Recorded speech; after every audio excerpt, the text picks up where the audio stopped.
ভগবান। প্রত্যেক কঠিন পরিস্থিতিতে এই নামই আছে যা আমাদের উপায় দিয়ে থাকে।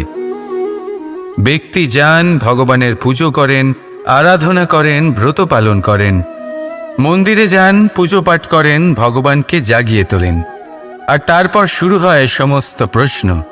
হে ভগবান, আমার সাথে এরকম কেন হচ্ছে? কেন আমারই জীবনে এত দুঃখ আছে?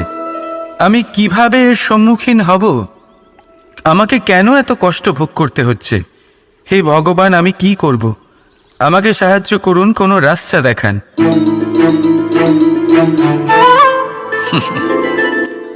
চলুন আমি আপনাকে একটা প্রশ্ন করি। মন্দিরে যাওয়ার চেষ্টা করার আগে আপনি কি জীবনে ততটা চেষ্টা করেছেন যতটা সেই সমস্যাকে দূর করার জন্য দরকার ছিল? দ্বিতীয় প্রশ্ন,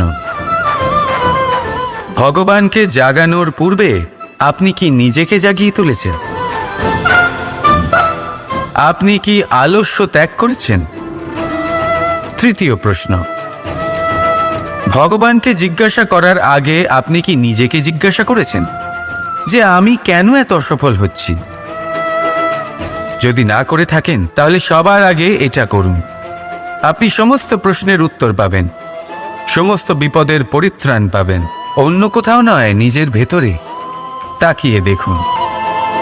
চেষ্টা করুন নিজেকে জাগিয়ে তোলার। আপনি সফল অবশ্যই হবেন, কারণ এই পরমাত্মা, ওই পরমেশ্বর, ওই পরব্রহ্ম আপনার মধ্যেই তো আছে।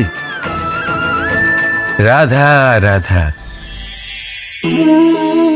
সংসারে এমন একটা ভ্রান্ত ধারণা রয়েছে যে সবকিছু ভাগ্যের দ্বারা পাওয়া যায়, কিন্তু ভাগ্য, প্রারব্ধ এ তো সকলের জন্যই সমান হয়। এটা তো ব্যক্তির ওপরে নির্ভরশীল হয়, তার আকাঙ্ক্ষার উপরে নির্ভরশীল হয়, বাসনার উপরে নির্ভরশীল হয়, স্বভাবের উপরে নির্ভরশীল হয় যে উনি সেটা নিয়ে কি করেন। দেখুন, এই প্রসাদ কিন্তু সকলকেই দেওয়া হয়, কিন্তু তা গ্রহণ করবেন কিভাবে সেটা ব্যক্তির উপরে নির্ভর করে। আপনাকে এক উদাহরণ দিই। যেমন ধরুন, দুজন মানুষকে আমি একটা করে মাটির ডেলা দিলাম, সেটা নিয়ে তারা কি করবেন? একজন মানুষ তার ছোট ছোট ডেলা বানাবেন আর পথযাত্রীদের ওপরে ছুঁড়ে মারবেন, হাসি ঠাট্টা করবেন, তাদের বস্ত্র নোংরা করে দেবেন, সেটাতেই উনি আনন্দ পাবেন। অন্যদিকে দ্বিতীয় ব্যক্তি সেই মাটির ডেলা দিয়েই নিজের জন্য একটা কুঁড়ে ঘর বানাবেন। সেই কুঁড়ে ঘর যা রোদেতে, বৃষ্টিতে, ঝড়ে তাকে সুরক্ষিত রাখবে। অনুভূতি, এই অনুভূতি বদলাতে শিখুন। এই অনুভূতি অত্যন্ত গুরুত্বপূর্ণ। ভালোবাসাতেও এই অনুভূতি হলো অত্যন্ত গুরুত্বপূর্ণ। ভালোবাসা সে বন্ধুর সাথে হোক, মা বাবার সাথে হোক, ভাই বোনের সাথে হোক, স্ত্রীর সাথে হোক, যে কারোর সাথে হোক, মনে রাখবেন এই হলো সেই অনুভূতি যা আপনার ভাগ্য নির্ধারণ করে থাকে। তাহলে আসুন আমার সাথে প্রেমের অনুভূতি নিয়ে বলুন, রাধা রাধা। মানুষের কত রকম অনুভূতি হয়, কিন্তু সে সেটাই করে যেটা সে আজ অবধি করে এসেছে, আর এটাই তার সব থেকে বড় ভুল। আপনাকে যদি উদাহরণ দিই, তাহলে একটা গোয়ালা যে ছোটবেলা থেকে একটাই কাজ করেছে, গরুকে চড়িয়েছে, দুধ বের করেছে, সে সারা জীবন সেটাই পাবে, শুধু দুধ। কিন্তু ভেবে দেখুন, যখন এই দুধ কোনো ময়রার কাছে যায়, তখন সে সেটা দিয়ে মালপোয়া বানায়, মাখন বানায়, বিভিন্ন রকমের সুস্বাদু মিষ্টি বানায়, ঘি বানায়। সে বড় কিছু করে, তার বদলে সে বড় কিছু পায়। তাই মনে রাখবেন, যদি আপনি সেটা করেন যেটা আপনি সব সময় করে এসেছেন, তাহলে আপনি সেটাই পাবেন যা আপনি আজ পর্যন্ত পেয়ে এসেছেন। নতুন কিছু করার চেষ্টা করুন, আলাদা কিছু করার চেষ্টা করুন, নিজেকে বদলানোর চেষ্টা করুন, নিজেকে প্রস্তুত করুন, নতুন কিছু করুন। তাই মনে রাখবেন, যদি আপনি এমন কিছু করেন যা এর আগে কেউ কখনো করেনি, তাহলে আপনি এমন কিছু পাবেন যা এর আগে কেউ কখনো পায়নি। তাই নতুন উপায়, নতুন চেষ্টার দ্বারা নতুন কর্মের পালন করুন। নতুন চিন্তা নিজের ভেতরে জাগ্রত করুন, কারণ এই চিন্তাই সত্য হয়ে আপনার জীবনে আসবে। রাধা রাধা। সমুদ্র মন্থন আমরা সবাই জানি এ কিভাবে হয়েছিল। এই মন্থন থেকে কি কি পাওয়া গেছিল? অসংখ্য রত্ন পাওয়া গেছিল, বিষ পাওয়া গেছিল, অমৃত পাওয়া গেছিল। ঠিক সেইভাবেই আমাদের ভেতরেও একটা বিশাল সমুদ্র রয়েছে, যাকে আমরা নাম দিয়েছি মন। যদি এই মনের মন্থন করা হয়, তাহলে এই মন থেকে বিষও বেরোতে পারে আর অমৃতও বেরোতে পারে। তাই মনে রাখবেন, আপনার যে এই জিহ্বা রয়েছে তা বিষও নির্গত করতে পারে, আবার অমৃত, খারাপ কিছুও করতে পারে, যদিও আপনার মনস্কামনা খারাপ নাও হয়। তাই সবসময় যখন আপনার মুখ থেকে শব্দ উচ্চারণ করবেন, এই মনের মন্থন করে তা করুন। আর আমার সাথে ভালোবেসে বলুন, রাধা রাধা। আপনি কি কখনো শুনেছেন হরিণ সিংহের থেকে পালানোর বদলে তার সাথে লড়াই করেছে? হরিণ সিংহকে আক্রমণ করেছে, কখনো শুনেছেন? কখনো না। কিন্তু এরকম হতেই পারে, এরকম হয়েই থাকে। আর এটা তখনই হয় যখন হরিণের শাবক বিপদে পড়ে। যখন তার সিংহের কবলে পড়ার ভয় থাকে, তখন হরিণীও এসে সিংহের সাথে লড়াই করতে থাকে। কারণ সে একজন মা, আর মা তার সন্তানের জন্য সব কিছু করতে পারে। এ হলো মায়ের স্নেহ, যেটা যত নরম হতে পারে ঠিক ততটাই কঠোরও হতে পারে। আর তার সন্তানের মঙ্গলের জন্য সে ক্রোধের সমস্ত সীমা পার করে তার সন্তানকে রক্ষা করেই ছাড়বে। আর সেই জন্যই তো মাকে সন্তানের জীবনে সবথেকে বড় ঢাল বলা হয়। এই মাকে আমার শত কোটি প্রণাম। রাধা রাধা। একে চিনতে পারলেন? একে কুঠার বলা হয়। আপনারা জীবনে কোথাও না কোথাও কোনো না কোনো রূপে এটা দেখেই থাকবেন। একটা ব্যাপার নিশ্চিত, এই কুঠার ছাড়া কোনো বৃক্ষকে কাটতে পারা সরল নয়। এবার আপনি কখনো এটা ভেবেছেন, এই কুঠার এর এই অংশ, এর মুখটাই যদি না থাকে তাহলে কি হবে? এ শুধুমাত্র কোনো বৃক্ষই নয়, তার কোনো ডালও কাটতে সক্ষম হবে না। এবারে ভাবুন, এই শুকনো কাঠের হাতল এ আমরা কোত্থেকে পেলাম? কোনো এক বৃক্ষ থেকেই। সেই ডাল যাকে কেটে ফেলা হয়েছিল, এক বৃক্ষকে কাটার জন্য এই ডালই শস্ত্ররূপে প্রস্তুত। আমাদের জীবনে আমাদের প্রিয়জন, আমাদের আপনজন যখন সময় কখনো কখনো তাদের সঙ্গ না দেয়, যদি তারা দৈন্য দশায় থাকেন, তাহলে তাদের সঙ্গ কখনো ছাড়বেন না। ওনাদের প্রয়োজন শুধুমাত্র মনোবল। তা তাদের দিন, তাদের সাহায্য করা আপনার কর্তব্য। হয়তো তাদের সাথে থেকে আপনার কোনো লাভ হবে না, কিন্তু তাদের দূরে থাকাতে আপনার ক্ষতি অবশ্যই হতে পারে। সর্বদা সাহায্য করুন। সঠিক সময় আসলে তা আপনার সহায়ক অবশ্যই হবে। রাধা রাধা। আমাদের মধ্যে বেশিরভাগ মানুষেরই এই অভিযোগ থাকে যে মানুষ তখনই আমাদের স্মরণ করেন যখন সেই সময় আসে যখন আমাদেরকে প্রয়োজন হয়, যখন কোনো কাজ থাকে। যখনই এই সময় পেরিয়ে যায়, তাদের কার্যসিদ্ধি হয়ে যায়, তারা আমাদের থেকে দূরে চলে যান, ভুলে যান আমাদের। এবার এই বিষয়ে ভেবে খারাপ অবশ্যই লাগে। এই পরিস্থিতিকেই অন্য এক দৃষ্টিভঙ্গি দিয়ে দেখার চেষ্টা করুন। মনে রাখবেন, মানুষ প্রদীপের সন্ধান তখনই করেন যখন তার জীবনে অন্ধকার থাকে। আপনি প্রসন্ন হয়ে উঠুন, কারণ আপনার কাছে সেই সুযোগ আছে যে কারোর জীবনে প্রকাশের কিরণ আনতে পারছেন, কাউকে সঠিক পথ দেখাতে পারছেন, কারোর সহযোগিতা করতে পারছেন, এই পুণ্য অর্জন করতে পারছেন। কারোর থেকে কোনো আশা রাখার দরকার নেই। যার আপনাকে যতটা প্রয়োজন তাকে ততটাই সাহায্য করুন, ততটাই সবাইকে প্রেম বিতরণ করুন। আর এই প্রেমের ভাব নিয়েই আমার সাথে বলুন, রাধা রাধা।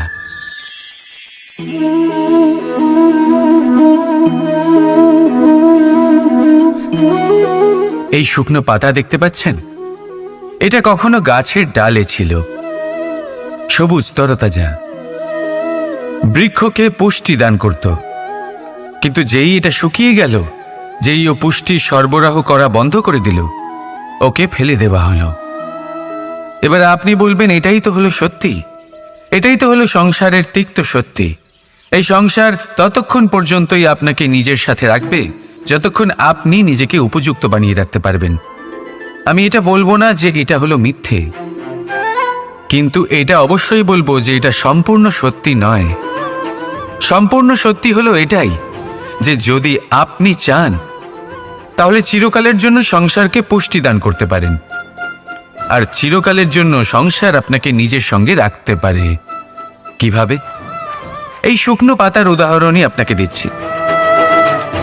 এই শুকনো পাতা প্রথমে টুকরো হবে, তারপরে বৃষ্টির জলের সাথে গলে যাবে, তারপর সার হবে, তারপর সেই বৃক্ষের গোড়াতেই সমাহিত হবে, একটা নতুন অঙ্কুরকে একটা নতুন জীবন দেবে। তাহলে আপনি ভাবুন, আপনি নিজের জীবনের সাথে কি করতে চান? যদি কখনো আপনি পড়ে যান, অসফল হয়ে থাকেন, তাহলে আপনি কি এই উৎসাহ হারিয়ে ফেলবেন, নাকি আবার উঠে দাঁড়াবেন আর আবার এক নতুন সংসারের রচনা করবেন? সিদ্ধান্ত আপনার।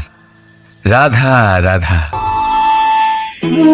সকলে বলেন এবং আমিও বলি যে মানুষ যেমন সঙ্গে মেলামেশা করেন সেরকমই তার স্বভাব হয়ে যায়।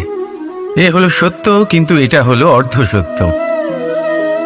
হ্যাঁ, বৃষ্টির ফোঁটা যখন সাপের মুখে যায় তখন তা বিষে পরিণত হয়, তাই যখন ঝিনুকের মধ্যে যায় তখন তা মুক্ততে পরিণত হয়। কিন্তু কোনো ব্যক্তির স্বভাব, এ হলো অত্যন্ত গুরুত্বপূর্ণ। কোনো এক ফুলের কথা ভাবুন, সেই ফুলের সাথে জড়িত সেই কাঁটাগুলোর কথা ভাবুন। সহস্র বছর ধরে সেই কাঁটা ফুলের সাথেই লেগে রয়েছে, কিন্তু আজও সেই বিধেই যায়, সেই যন্ত্রণাই দেয়, সুবাস ছড়ায় না। কেন? কারণ বিধে যাওয়া কাঁটার স্বভাব হয়। এটা বোঝেনি। সর্বপ্রথম নিজের মনের ভাবকে বদলাতে শিখুন, তারপরই আপনার সঙ্গের প্রভাব পাল্টাতে পারে। আর যদি আপনি এরকম করেন তাহলে আপনার জগৎ প্রশান্তিতে ভরে যাবে। তাহলে আসুন আমার সাথে ভালোবেসে বলুন, রাধা রাধা। প্রতিজ্ঞা ছোট একটা শব্দ, কিন্তু এর মধ্যে শক্তি অনেক থাকে। যে ব্যক্তি প্রতিজ্ঞা পালন করেন তাতে অটল থাকেন, সংসার তাকে সম্মান করে। আর যে ব্যক্তি এটা করতে পারেন না তিনি বদনামের ভাগীদার হয়ে যান। এবার এটা আমরা সবাই জানি, কিন্তু দেখুন, এই প্রতিজ্ঞার পালন কি যে কোনো পরিস্থিতিতে সেই যাই হোক না কেন করা উচিত? অর্থাৎ সংসার এদিক থেকে ওদিক হয়ে যাক, কিন্তু আমি আমার প্রতিজ্ঞায় অটল থাকব, এটা কি উচিত? এবার এটা আমরা বুঝবো একটা উদাহরণের দ্বারা। ধরুন আপনি আজ একটা প্রতিজ্ঞা নিলেন, বনের একটা সিংহকে আপনি রক্ষা করবেন। এ তো খুব ভালো কথা যে আপনি কারোর প্রাণ রক্ষা করবেন। আপনি শিকারীর হাত থেকে ওকে রক্ষা করবেন, ওকে বিপদের হাত থেকে রক্ষা করবেন। এতে প্রকৃতির ভারসাম্য বজায় থাকবে। কিন্তু যদি এই সিংহ নির্দোষদের ওপর আক্রমণ করে, তখনও কি এর প্রাণ রক্ষা করা উচিত হবে? তখনও কি নিজের প্রতিজ্ঞায় অটল থাকা উচিত হবে? না, কারণ তখন এটা পাপে পরিণত হবে। কোনো রকম প্রতিজ্ঞা, কোনো রকম প্রতিশ্রুতি যদি এই প্রকৃতির ধ্বংসতে সহায়ক হয়, যদি ভারসাম্য নষ্ট হয়, তাকে ওখানেই ভেঙে দেওয়া উচিত। আর এটা আপনাকে শিখতেই হবে, সময়ের সাথে আপনাকে বদলাতে হবেই। কারণ যিনি সময়ের সাথে বদলান না, সেই প্রকৃতি তার ব্যক্তিত্ব বদলে দেন। মনে রাখবেন, সেটাই হলো প্রতিজ্ঞা, সেটাই হলো প্রতিশ্রুতি যা এই সংসারের মঙ্গল করে।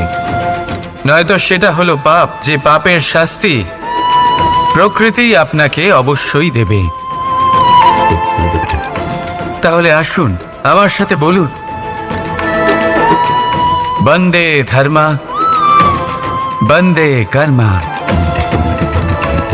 রাধা রাধা। যথা রাজা তথা প্রজা, যথা বীজ তথা বৃক্ষ, যথা ভূমি তথা অঙ্কুর। কি সুন্দর শব্দ এগুলি! আর যতটাই সুন্দর ততটাই গভীর হলো তার অর্থ। যেমন রাজা হবেন প্রজা তেমনই হবেন, যেমন ভূমি হবে অঙ্কুরও তেমনই হবে। কখনো গভীরে গিয়ে এই কথার অর্থ বোঝার চেষ্টা করেছেন আপনি? রাজা এই শব্দের মূল হলো রজ। রজ কথার অর্থ হলো মাটি।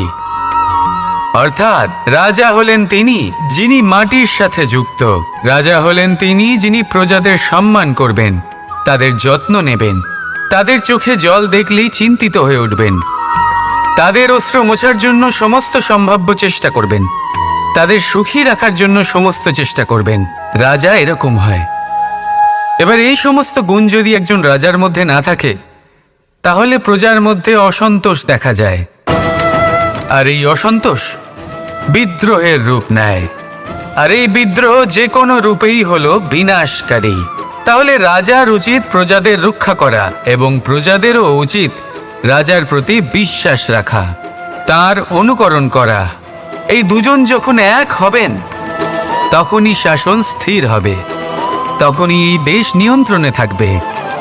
যদি দুজনের মধ্যে কোনো একজন নিয়ন্ত্রণ হারান, তখন মহা বিনাশ অবশ্যই হবে। তাহলে রাজা নিজের কর্ম করবেন আর প্রজা নিজের ধর্ম পালন করবেন, আর আমার সাথে ভালোবেসে বলবেন রাধা রাধা। এই বৃক্ষ দেখতে পাচ্ছেন, বটবৃক্ষ। এই সংসারের সব থেকে বড় বৃক্ষের মধ্যে অন্যতম। কি না করে এই বৃক্ষ! অনেক বছর ধরে বেঁচে থাকে এই বৃক্ষ। এই বৃক্ষ সর্বদাই বাড়তে থাকে। কত পশু পাখিদের এই বৃক্ষ আশ্রয় প্রদান করে। পথ চলতি পথচারীদের এই বৃক্ষ ছায়া প্রদান করে, আশ্রয় প্রদান করে, বিশ্রাম করার জায়গা দেয়, শীতল ছায়া দেয়। বটবৃক্ষ সংসারের সব থেকে বড় বৃক্ষদের মধ্যে একটা বৃক্ষ। এই বৃক্ষের বীজ সর্ষে দানার থেকেও ছোট হয়, কিন্তু তা মাটির মধ্যে সমাহিত হয়ে যায়, নিজের খোলসকে ভেঙে প্রথমবার অঙ্কুরিত হয়। আর তারপরে আস্তে আস্তে আস্তে একটা ছোট্ট বীজ একটা বিশাল বটবৃক্ষে পরিণত হয়। জীবনে যদি সাফল্য পেতে চান, তাহলে এইভাবেই এগোতে হবে। ছোট ছোট পদক্ষেপের দ্বারা এই পথ চলা শুরু করতে হবে। সেই জন্য ছোট কাজ করতে কখনো সংকোচ করবেন না, ছোট কাজ করতে কখনো লজ্জা পাবেন না। যদি এই ছোট ছোট কাজ পূর্ণ নিষ্ঠা দিয়ে, পূর্ণ মনোযোগ দিয়ে, সততার সাথে করতে পারেন, তাহলে এই ছোট কাজের আকার বাড়তে থাকবে। তাই কাজগুলিকে কাজের মতোই দেখতে শুরু করুন। ছোট কাজ বা বড় কাজ এরকম ভাববেন না। তাহলে কর্ম করতে থাকুন। জীবনে আপনার অস্তিত্ব বটবৃক্ষের থেকেও বড় করে তুলুন। তাহলে আসুন আর আমার সাথে ভালোবেসে বলুন রাধা রাধা। কর্ম এবং ফল। মানুষের স্বভাব হলো এটাই যে তিনি নিজের প্রত্যেক পরিশ্রমের প্রতিফল প্রার্থনা করেন।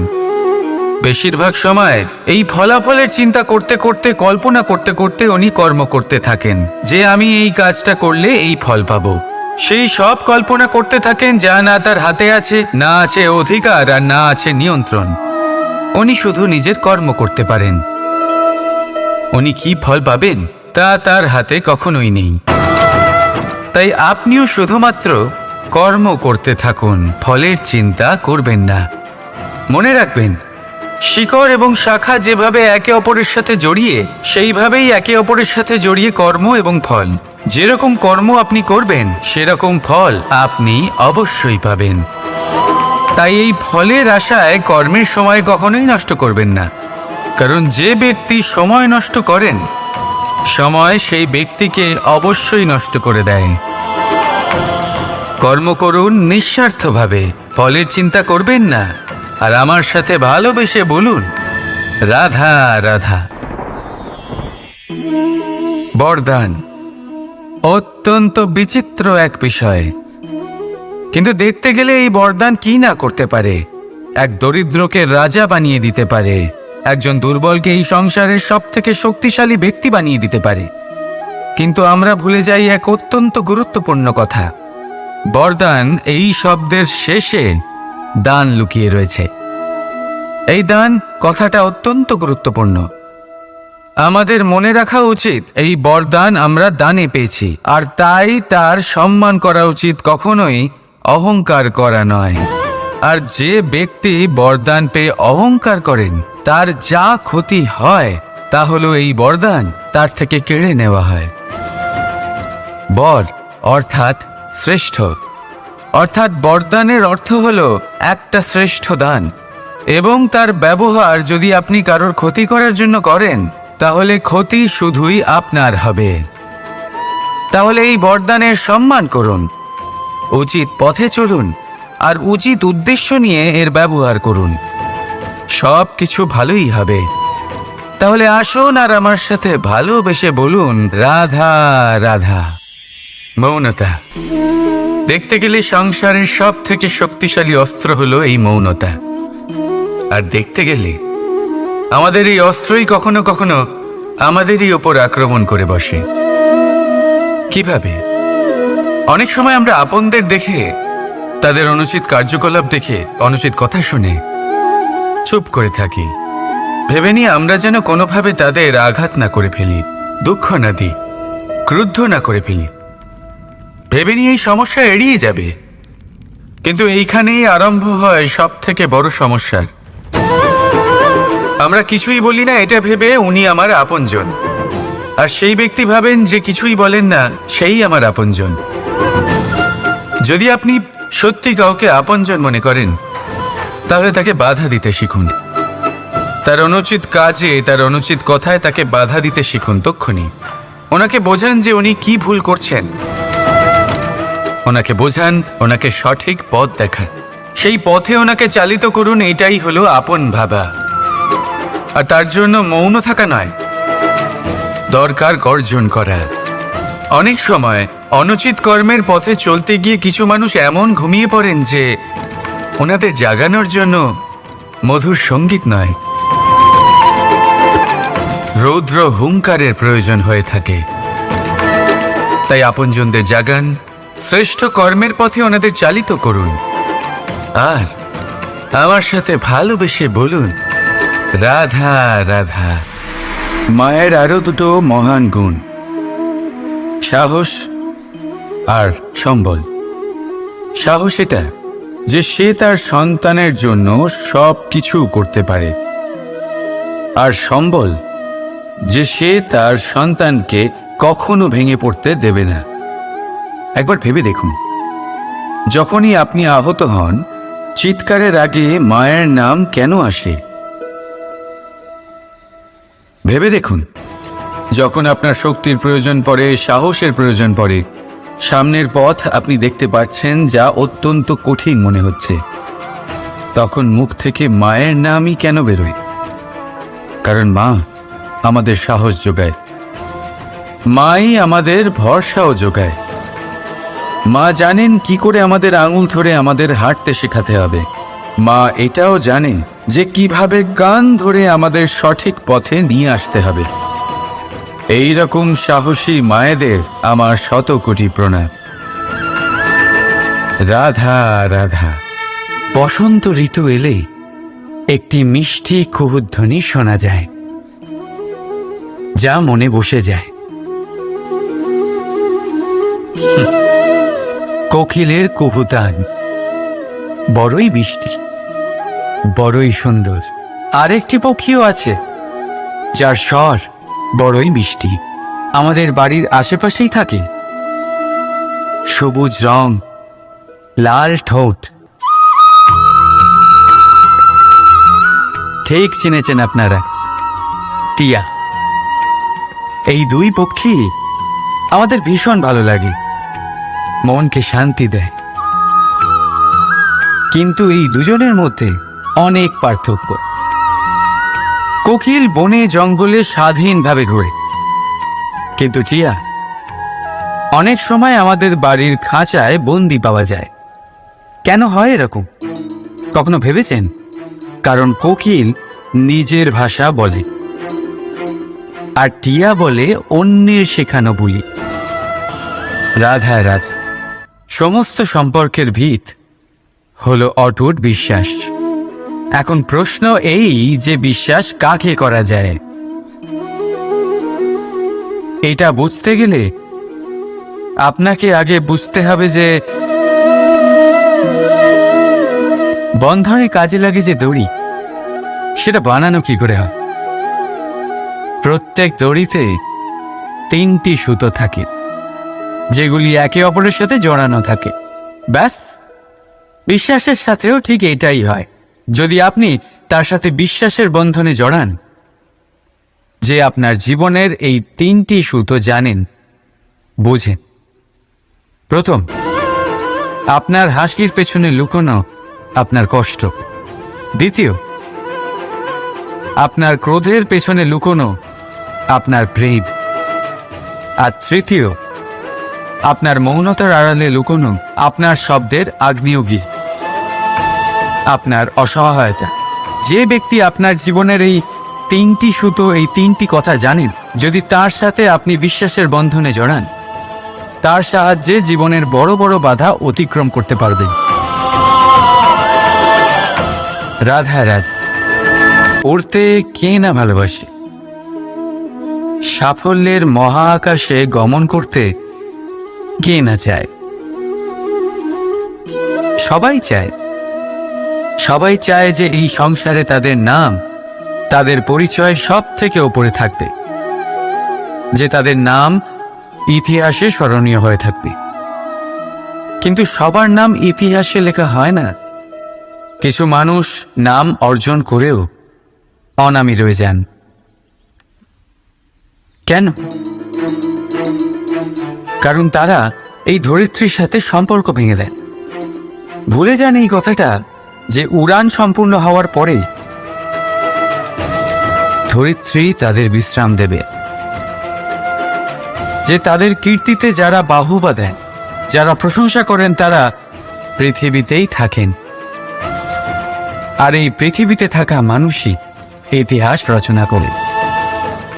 তাই সাফল্যের আকাশে অবশ্যই উড়ুন, কিন্তু তাদের থেকে একেবারেই বিচ্ছিন্ন হবেন না যারা আপনার এই সাফল্যের মূল ভিত্তি। তবেই ইতিহাসে আপনার নাম হবে, আর তখনই আপনি ভবিষ্যতে প্রসন্ন থাকবেন। রাধা রাধা। যখন মা ক্ষীর তৈরি করেন, তখন সেটা খেতে আমাদের খুব ভালো লাগে, তাই তো? কিন্তু মা কিভাবে ক্ষীর তৈরি করেন? প্রথমে উনি ভাত আর দুধের আয়োজন করেন, তারপর মিষ্টির আয়োজন করেন, তারপর উনি আগুনের আঁচে ওটাকে রাঁধেন। সহজ, তাই না?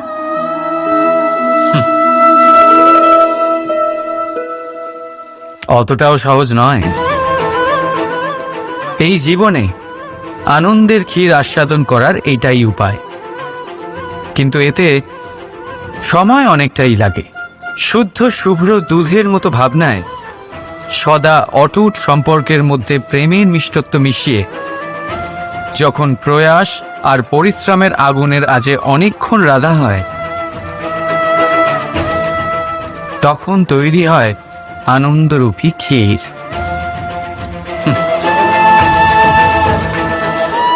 তাই মনে রাখবে, ভাবনার বিশুদ্ধতা, প্রেমের মিষ্টত্ব আর আত্মার প্রয়াস, এই 3টি মেশালে তবেই জীবনে আনন্দ লাভ করবেন। রাধা রাধা। ভগবান প্রত্যেক কঠিন পরিস্থিতিতে এই নামই আছে যা আমাদের উপায় দিয়ে থাকে। ব্যক্তি যান, ভগবানের পুজো করেন, আরাধনা করেন, ব্রত পালন করেন, মন্দিরে যান, পুজো পাঠ করেন, ভগবানকে জাগিয়ে তোলেন, আর তারপর শুরু হয় সমস্ত প্রশ্ন। হে ভগবান, আমার সাথে এরকম কেন হচ্ছে? কেন আমারই জীবনে এত দুঃখ আছে? আমি কিভাবে এর সম্মুখীন হব? আমাকে কেন এত কষ্ট ভোগ করতে হচ্ছে? হে ভগবান, আমি কি করব? আমাকে সাহায্য করুন, কোনো রাস্তা দেখান।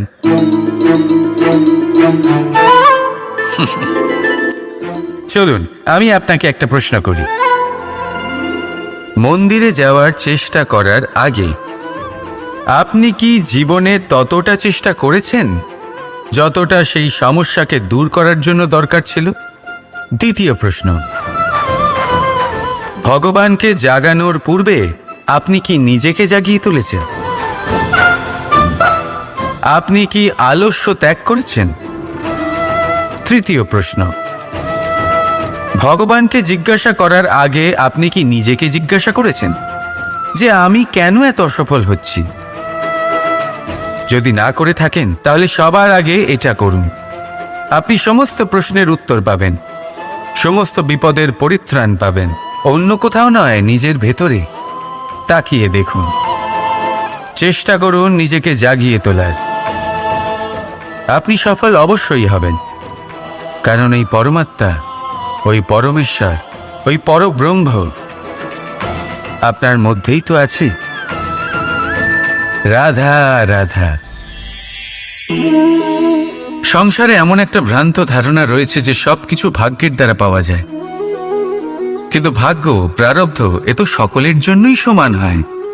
এটা তো ব্যক্তির ওপরে নির্ভরশীল হয়, তার আকাঙ্ক্ষার উপরে নির্ভরশীল হয়, বাসনার উপরে নির্ভরশীল হয়, স্বভাবের উপরে নির্ভরশীল হয় যে উনি সেটা নিয়ে কি করেন।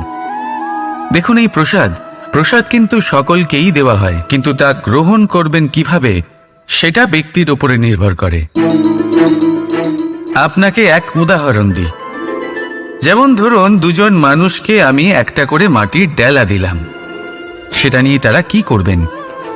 একজন মানুষ তার ছোট ছোট ডেলা বানাবেন আর পথযাত্রীদের ওপরে ছুঁড়ে মারবেন, হাসি ঠাট্টা করবেন, তাদের বস্ত্র নোংরা করে দেবেন, সেটাতেই উনি আনন্দ পাবেন। অন্যদিকে দ্বিতীয় ব্যক্তি সেই মাটির ডেলা দিয়েই নিজের জন্য একটা কুঁড়ে ঘর বানাবেন। সেই কুঁড়ে ঘর যা রোদেতে, বৃষ্টিতে, ঝড়ে তাকে সুরক্ষিত রাখবে। অনুভূতি, এই অনুভূতি বদলাতে শিখুন। এই অনুভূতি অত্যন্ত গুরুত্বপূর্ণ। ভালোবাসাতেও এই অনুভূতি হলো অত্যন্ত গুরুত্বপূর্ণ। ভালোবাসা সে বন্ধুর সাথে হোক, মা বাবার সাথে হোক, ভাই বোনের সাথে হোক, স্ত্রীর সাথে হোক, যে কারোর সাথে হোক। মনে রাখবেন, এই হলো সেই অনুভূতি যা আপনার ভাগ্য নির্ধারণ করে থাকে। তাহলে আসুন আমার সাথে প্রেমের অনুভূতি নিয়ে বলুন, রাধা রাধা। মানুষের কত রকম অনুভূতি হয়, কিন্তু সে সেটাই করে যেটা সে আজ অবধি করে এসেছে, আর এটাই তার সব থেকে বড় ভুল। আপনাকে যদি উদাহরণ দিই, তাহলে একটা গোয়ালা যে ছোটবেলা থেকে একটাই কাজ করেছে, গরুকে চড়িয়েছে, দুধ বের করেছে, সে সারা জীবন সেটাই পাবে, শুধু দুধ। কিন্তু ভেবে দেখুন, যখন এই দুধ কোনো ময়রার কাছে যায়, তখন সে সেটা দিয়ে মালপোয়া বানায়, মাখন বানায়, বিভিন্ন রকমের সুস্বাদু মিষ্টি বানায়, ঘি বানায়। সে বড় কিছু করে, তার বদলে সে বড় কিছু পায়। তাই মনে রাখবেন, যদি আপনি সেটা করেন যেটা আপনি সব সময় করে এসেছেন, তাহলে আপনি সেটাই পাবেন যা আপনি আজ পর্যন্ত পেয়ে এসেছেন। নতুন কিছু করার চেষ্টা করুন, আলাদা কিছু করার চেষ্টা করুন, নিজেকে বদলানোর চেষ্টা করুন, নিজেকে প্রস্তুত করুন, নতুন কিছু করুন। তাই মনে রাখবেন, যদি আপনি এমন কিছু করেন যা এর আগে কেউ কখনো করেনি, তাহলে আপনি এমন কিছু পাবেন যা এর আগে কেউ কখনো পায়নি। তাই নতুন উপায়, নতুন চেষ্টার দ্বারা নতুন কর্মের পালন করুন। নতুন চিন্তা নিজের ভেতরে জাগ্রত করুন, কারণ এই চিন্তাই সত্য হয়ে আপনার জীবনে আসবে। রাধা রাধা। সমুদ্র মন্থন, আমরা সবাই জানি এ কিভাবে হয়েছিল। এই মন্থন থেকে কি কি পাওয়া গেছিল? অসংখ্য রত্ন পাওয়া গেছিল, বিষ পাওয়া গেছিল, অমৃত পাওয়া গেছিল। ঠিক সেইভাবেই আমাদের ভেতরেও একটা বিশাল সমুদ্র রয়েছে, যাকে আমরা নাম দিয়েছি মন। যদি এই মনের মন্থন করা হয়, তাহলে এই মন থেকে বিষও বেরোতে পারে আর অমৃতও বেরোতে পারে। তাই মনে রাখবেন, আপনার যে এই জিহ্বা রয়েছে তা বিষও নির্গত করতে পারে, আবার অমৃত, খারাপ কিছুও করতে পারে, যদিও আপনার মনস্কামনা খারাপ নাও হয়। তাই সবসময় যখন আপনার মুখ থেকে শব্দ উচ্চারণ করবেন, এই মনের মন্থন করে তা করুন। আর আমার সাথে ভালোবেসে বলুন, রাধা রাধা। আপনি কি কখনো শুনেছেন হরিণ সিংহের থেকে পালানোর বদলে তার সাথে লড়াই করেছে? হরিণ সিংহকে আক্রমণ করেছে, কখনো শুনেছেন? কখনো না। কিন্তু এরকম হতেই পারে, এরকম হয়েই থাকে। আর এটা তখনই হয় যখন হরিণের শাবক বিপদে পড়ে। যখন তার সিংহের কবলে পড়ার ভয় থাকে, তখন হরিণীও এসে সিংহের সাথে লড়াই করতে থাকে। কারণ সে একজন মা, আর মা তার সন্তানের জন্য সবকিছু করতে পারে। এ হলো মায়ের স্নেহ, যেটা যত নরম হতে পারে ঠিক ততটাই কঠোরও হতে পারে। আর তার সন্তানের মঙ্গলের জন্য সে ক্রোধের সমস্ত সীমা পার করে তার সন্তানকে রক্ষা করেই ছাড়বে। আর সেই জন্যই তো মাকে সন্তানের জীবনে সবথেকে বড় ঢাল বলা হয়। এই মাকে আমার শত কোটি প্রণাম। রাধা রাধা। একে চিনতে পারলেন? একে কুঠার বলা হয়। আপনারা জীবনে কোথাও না কোথাও কোনো না কোনো রূপে এটা দেখেই থাকবেন। একটা ব্যাপার নিশ্চিত, এই কুঠার ছাড়া কোনো বৃক্ষকে কাটতে পারা সরল নয়। এবার আপনি কখনো এটা ভেবেছেন, এই কুঠার এর এই অংশ, এর মুখটাই যদি না থাকে তাহলে কি হবে? এ শুধুমাত্র কোনো বৃক্ষই নয়, তার কোনো ডালও কাটতে সক্ষম হবে না। এবারে ভাবুন, এই শুকনো কাঠের হাতল এ আমরা কোত্থেকে পেলাম? কোনো এক বৃক্ষ থেকেই। সেই ডাল যাকে কেটে ফেলা হয়েছিল, এক বৃক্ষকে কাটার জন্য এই ডালই শস্ত্ররূপে প্রস্তুত। আমাদের জীবনে আমাদের প্রিয়জন, আমাদের আপনজন যখন সময় কখনো কখনো তাদের সঙ্গ না দেয়, যদি তারা দৈন্য দশায় থাকেন, তাহলে তাদের সঙ্গ কখনো ছাড়বেন না। ওনাদের প্রয়োজন শুধুমাত্র মনোবল। তা তাদের দিন। তাদের সাহায্য করা আপনার কর্তব্য। হয়তো তাদের সাথে থেকে আপনার কোনো লাভ হবে না, কিন্তু তাদের দূরে থাকাতে আপনার ক্ষতি অবশ্যই হতে পারে। সর্বদা সাহায্য করুন। সঠিক সময় আসলে তা আপনার সহায়ক অবশ্যই হবে। রাধা রাধা। আমাদের মধ্যে বেশিরভাগ মানুষেরই এই অভিযোগ থাকে যে মানুষ তখনই আমাদের স্মরণ করেন যখন সেই সময় আসে যখন আমাদেরকে প্রয়োজন হয়, যখন কোনো কাজ থাকে। যখনই এই সময় পেরিয়ে যায়, তাদের কার্যসিদ্ধি হয়ে যায়, তারা আমাদের থেকে দূরে চলে যান, ভুলে যান আমাদের। এবার এই বিষয়ে ভেবে খারাপ অবশ্যই লাগে। এই পরিস্থিতিকেই অন্য এক দৃষ্টিভঙ্গি দিয়ে দেখার চেষ্টা করুন। মনে রাখবেন, মানুষ প্রদীপের সন্ধান তখনই করেন যখন তার জীবনে অন্ধকার থাকে। আপনি প্রসন্ন হয়ে উঠুন, কারণ আপনার কাছে সেই সুযোগ আছে যে কারোর জীবনে প্রকাশের কিরণ আনতে পারছেন, কাউকে সঠিক পথ দেখাতে পারছেন, কারোর সহযোগিতা করতে পারছেন, এই পুণ্য অর্জন করতে পারছেন। কারোর থেকে কোনো আশা রাখার দরকার নেই। যার আপনাকে যতটা প্রয়োজন তাকে ততটাই সাহায্য করুন, ততটাই সবাইকে প্রেম বিতরণ করুন। আর এই প্রেমের ভাব নিয়েই আমার সাথে বলুন, রাধা রাধা।